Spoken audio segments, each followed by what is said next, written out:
Hello everyone, कैसे हैं आप सभी। आई होप सभी अच्छे होंगे।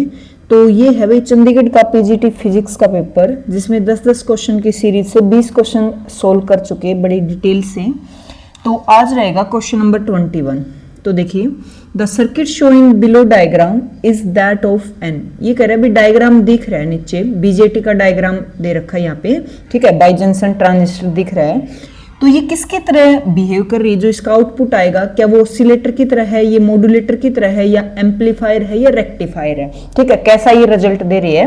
तो देखिए, यहाँ पे ट्रांजिस्टर गिवन है, तो एरो बाहर की साइड है, that means NPN transistor होता है, और अगर ये वाले एरो अंदर की तरफ होती तो पीएनपी ट्रांजिस्टर होता है, ठीक है। जहां पे एरो है वो पता होगा एमीटर होता है। यहाँ बेस दे रखा है, कलेक्टर, कलेक्टर से आउटपुट ले रहे हैं और इनपुट दे रहे हैं बेस के ऊपर। पहले चीजों को समझना है, ये इनपुट में वोल्टेज लगा रखा है, सेल लगा रखी है, और ये आउटपुट वाली होगी, ठीक है। अब देखिए, यहाँ पे जो बेस पे है इनपुट, इनपुट बेस पे दे रखा है, और बेस पे दे रखा है, तो ये जो आउटपुट मिलेगा वो बड़ा हो मिलेगा भाई, एम्पलीफाई होके मिलेगा। तो करेक्ट आंसर रहेगा एम्पलीफायर है। देखो, बाकी ऑप्शन क्यों नहीं ये समझो। ऑसिलेटर है, मान लो कि ऑसिलेटर इसका आंसर है, तो ऑसिलेटर में कोई इनपुट देते ही नहीं है। ऑसिलेटर के अंदर कोई इनपुट सिग्नल नहीं दिया जाता, बल्कि खुद क्रिएट करता है भाई, ऐसे बनाए खुद सिग्नल बनाता है। तो यहाँ पे तो इनपुट दे रखा है, ये गलत हो गया। मॉड्यूलेटर, मॉड्यूलेटर में क्या होता है, दो सिग्नल होते हैं। मॉड्यूलेटर मतलब मॉड्यूलेट करता है सिग्नल को, मैसेज है, कैरियर वेव है, दोनों को सुपरिम्पोज करके फिर आंसर होता है। यहाँ ऐसा कोई रोल नहीं है, ठीक है।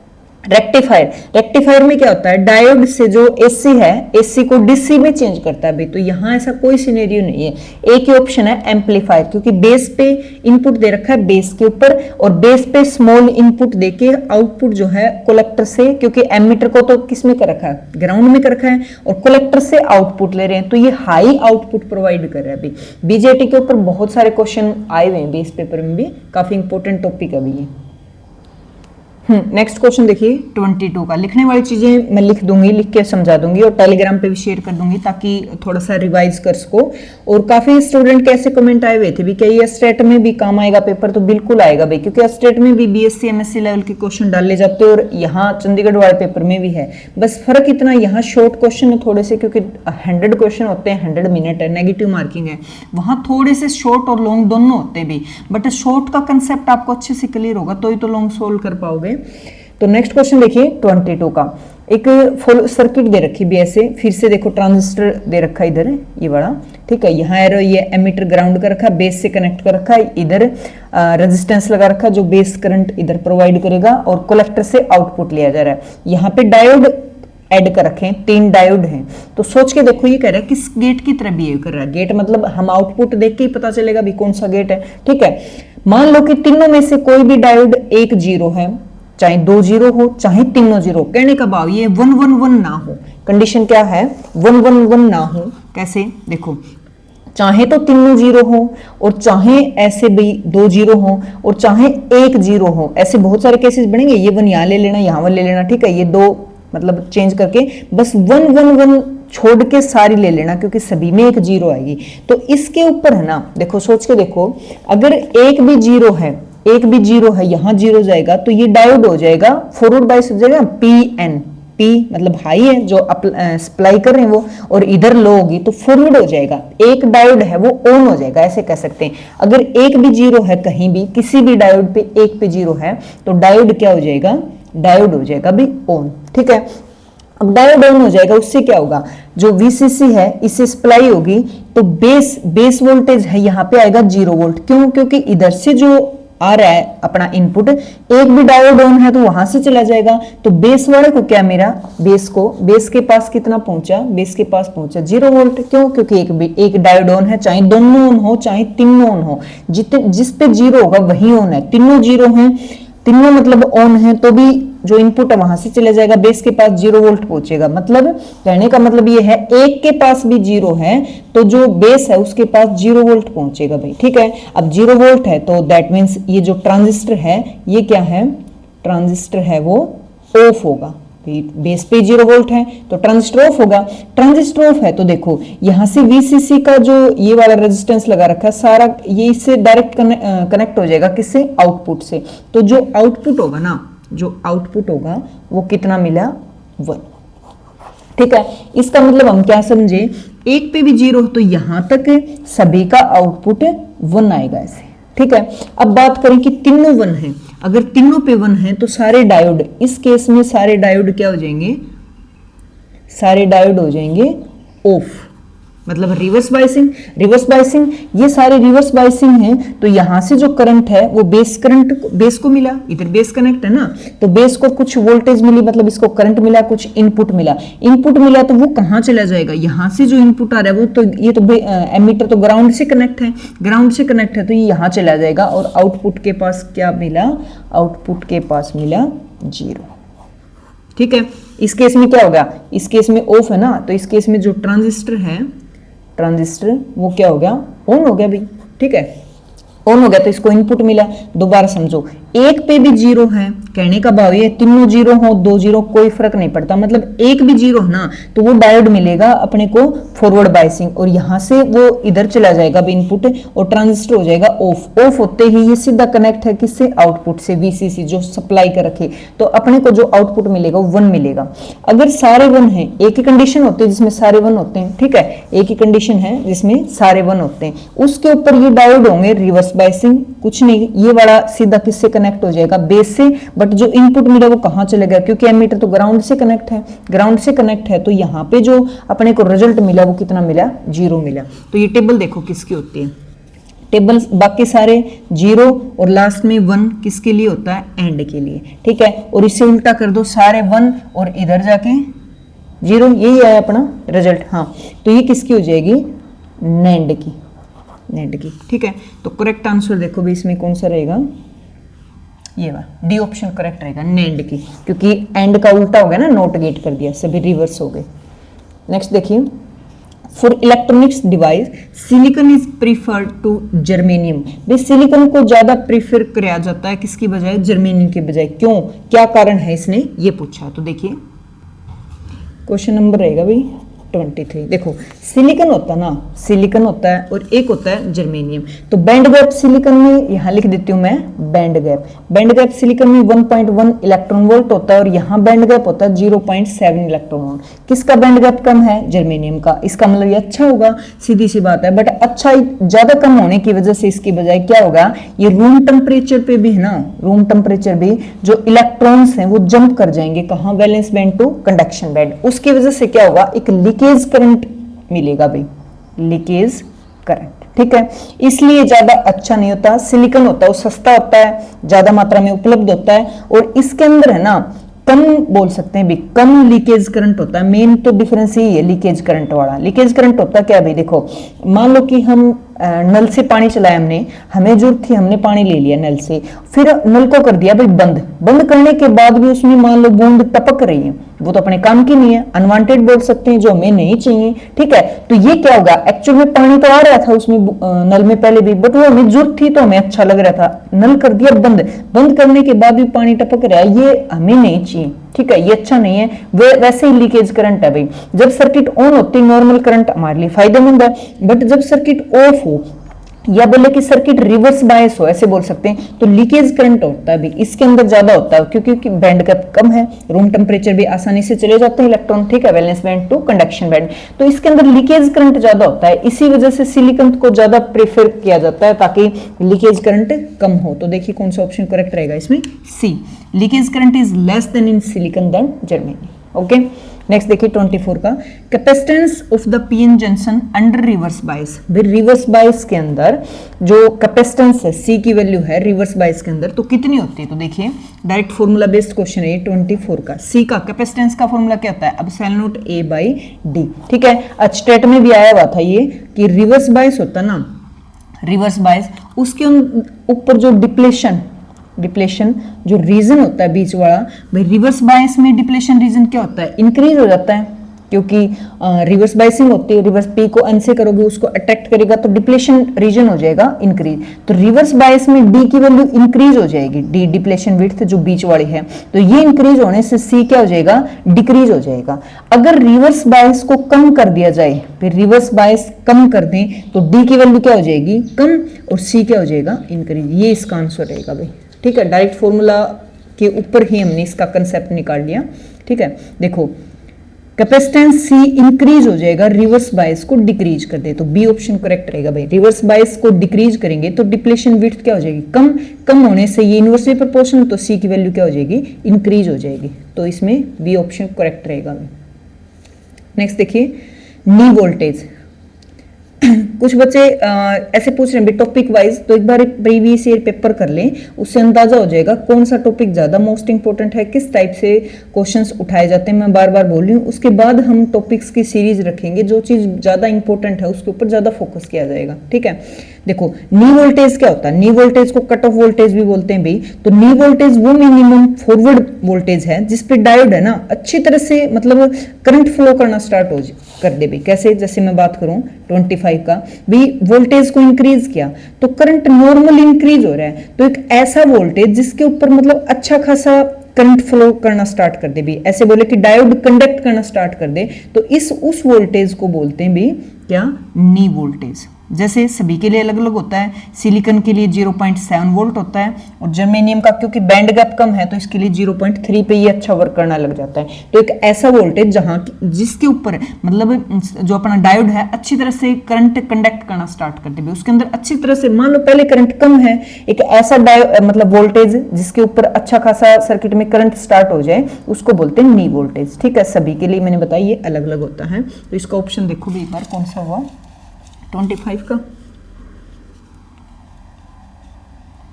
फॉरवर्ड वोल्टेज, हाँ रिवर्स तो होता ही नहीं है, forward voltage at which current through the PN junction start to increase rapidly, ये ऑप्शन इज करेक्ट, ठीक है।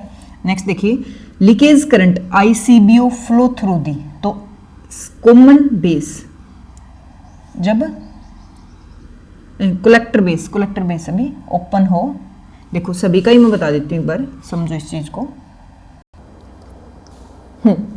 26 का देखो, एक होता है ICBO, तो C4 क्या होता है, कलेक्टर, ठीक है, B4 बेस, क्या एमीटर जो है O4 ओपन हो जिसमें, ठीक है। तो इसके अंदर जो कलेक्टर बेस होता है ना वो होता है रिवर्स बायस। अगला देखो ICEO, E4 नहीं C4 कलेक्टर, E4 एमीटर, और फिर O कौन बच गया, बेस हो गया ओपन। तो इसके अंदर कलेक्टर और जो बेस होता है ना, बेस जंक्शन, वो क्या होता है, वो होता है भी रिवर्स बायस। ICEBO, तो ये क्या बचा, एमीटर, B4 बेस, इसमें जो कलेक्टर होता है वो ओपन होता है। तो ये वाले क्या होते हैं, ये वाले होते हैं भी रिवर्स बायस। रिवर्स बायस इसके अंदर ऐड किया जाता है। तो जो लीकेज करंट होता है बीच रिवर्स बायस जंक्शन का करंट लीकेज करंट बोलते हैं, और फॉरवर्ड बायस में लीकेज करंट नहीं होता। तो अपने को दे रखी, कौन सी दे रखी एक बार चेक कर लेते हैं, CBO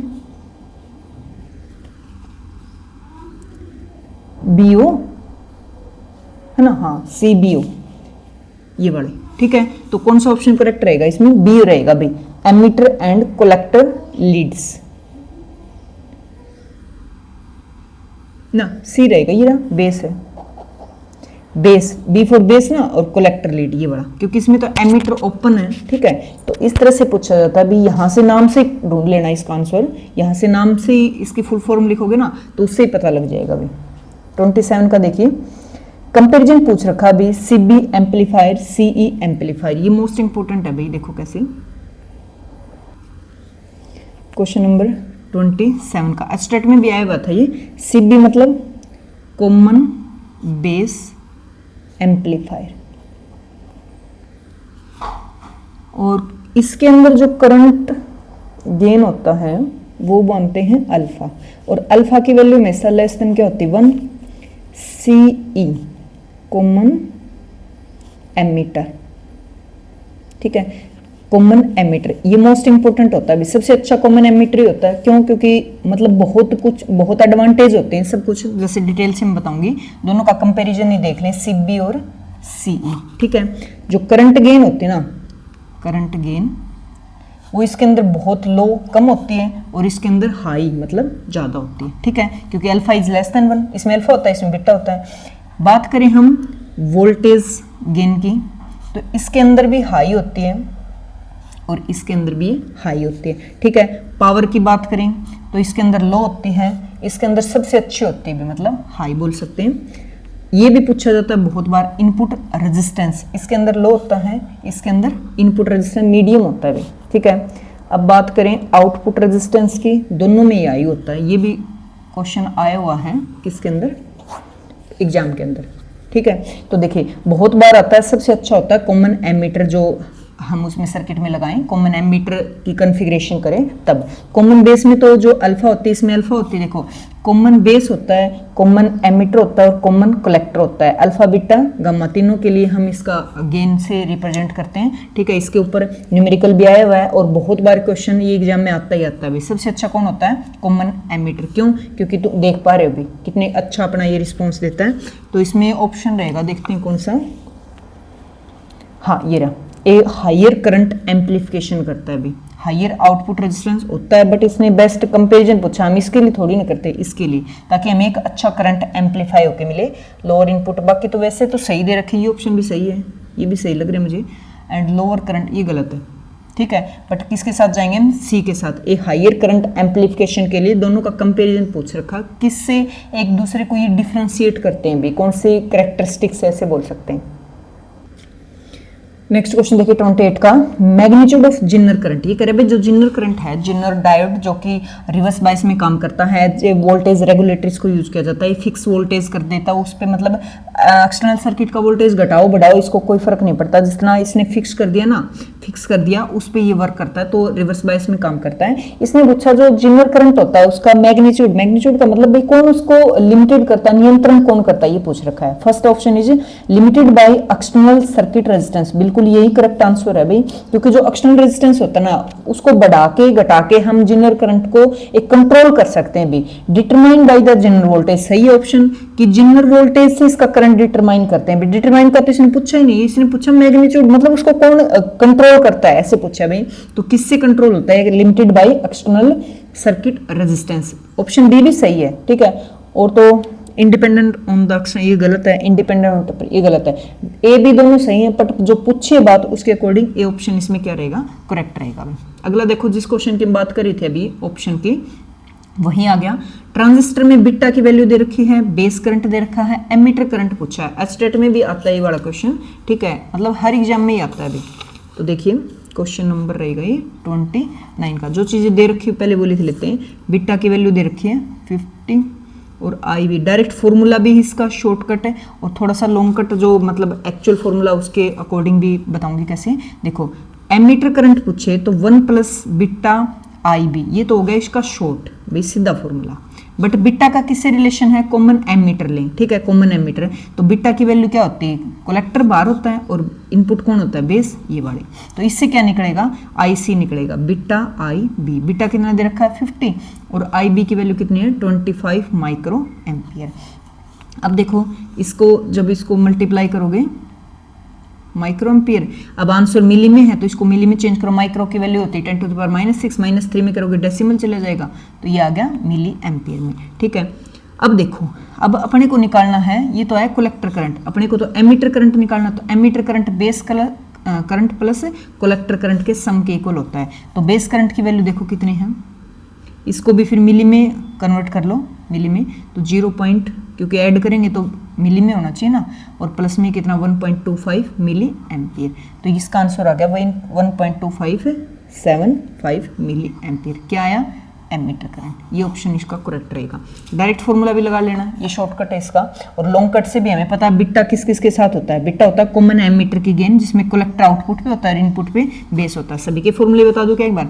देखो जो कॉमन बेस होता है ना, वहां अल्फा होता है। कॉमन बेस, बेस बीच में आ गया तो बाहर कौन, आउटपुट पे कलेक्टर और इस पे कौन है, एमीटर, ठीक है। फिर कॉमन एमीटर लें तो बिट्टा होता है, तो इसमें बाहर आउटपुट पे कलेक्टर है और यहाँ बेस। कॉमन कलेक्टर लें तो अल्फा बीटा गामा, ठीक है। तो यहाँ एमीटर और इधर कौन आ जाएगा, बेस ना, कॉमन कलेक्टर, हाँ ऐसे, ठीक है। आउटपुट पे कौन है, इनपुट पे कौन है, बस ये देख लेना, रट्टे वाली कोई बात ही नहीं है। तो कौन सा, ये था अपना 29 का, कहाँ गया 1.275 बी ऑप्शन करेक्ट है इसमें। डायरेक्ट फॉर्मूला बेस्ड क्वेश्चन था, ये बहुत बार आता है बेस्ट स्टेट में, बहुत बार आ चुका है ये वाला क्वेश्चन। और देख लो भाई हर एग्जाम का जो पीजीटी का एग्जाम है उसमें पूछा जाता है, मतलब मोस्ट इंपॉर्टेंट है। In the common ammeter amplifier phase difference पूछ रखा है इनपुट आउटपुट वोल्टेज के बीच में, तो सभी का ही लिख देती हूँ मैं, काफी इंपॉर्टेंट है भाई। देखो कॉमन एमीटर जो कि सबसे अच्छा माना गया है, क्यों माना गया है मैं बता चुकी, ठीक है। इसके अंदर जो फेज डिफरेंस होता है ना इनपुट और आउटपुट सिग्नल के बीच में 180 होता है। एम्पलीफायर क्या होता है, जो सिग्नल को एम्पलीफाई करता है, बड़ा करके देता है। तो जैसे इनपुट पे दिया ये बड़ा, तो आउटपुट निकलेगा बड़ा भी मिलेगा, और फेज डिफरेंस देख लो 180 का मिलेगा, किसमें, कॉमन एमीटर में। अब बात करें कॉमन बेस, कॉमन कलेक्टर, दोनों के अंदर इनपुट कम दिया जाता है, एम्पलीफाई होके बड़ा होके मिलेगा ऐसे, बट फेज डिफरेंस 0 मिलेगा भाई, 0 डिग्री, दोनों में 0। तो कॉमन बेस में, कॉमन कलेक्टर में 0 डिग्री होता है, कॉमन एमीटर में फेज डिफरेंस इनपुट और आउटपुट के बीच में देख पा रहे हो 180 का होता है, ठीक है। तो आज के 10 क्वेश्चन हो गए भी, काफ़ी हैं, और टेलीग्राम पे मैं शेयर कर दूंगी क्वेश्चंस भी, और अभी मैंने समझाया इनके आंसर भी, थोड़ा सा रिवाइज करोगे तो अच्छी चीज़ हो जाएंगे भी, क्योंकि पक्का करोगे क्वेश्चन तब सोल्व होते हैं भी, चीज़ों को समझते हुए करोगे। और साथ साथ मैं सोच रही हूँ एसटेट की भी सीरीज रख लेंगे, क्योंकि बहुत सारे स्टूडेंट ऐसे कन्फ्यूज हैं भाई एसटेट में काम आएगा नहीं आएगा। तो फिजिक्स के कंसेप्ट वही होते हैं घूम फिर के, ठीक है। यहाँ शॉर्ट है थोड़ा, हाँ पैटर्न अलग मान सकते हैं इनका, क्वेश्चंस वही हैं, कंसेप्ट वही है, टॉपिक मोस्टली वही है, ठीक है। तो साथ में ही पहले उसका भी PYQ वाला रखेंगे, अभी जो एसटेट का हुआ था साथ साथ चलेगी दोनों की सीरीज। फिर थ्योरी जो कॉमन है टॉपिक्स वो पहले कर लेंगे, दोनों में काम आएंगे। फिर जो डिफरेंट है दोनों में, कुछ टॉपिक अलग हैं तो वो अलग से कर लेंगे, ठीक है। तो कमेंट करना न भूलें, वीडियो को लाइक जरूर कर दें, और अपने सुझाव जरूर दिया करो। आपके कमेंट्स ही मुझे मोटिवेट करते हैं भी, कुछ भी मुझे क्या आगे का अप्रोच रखना है। तो मिलते हैं भी नेक्स्ट वीडियो में, बाय बाय।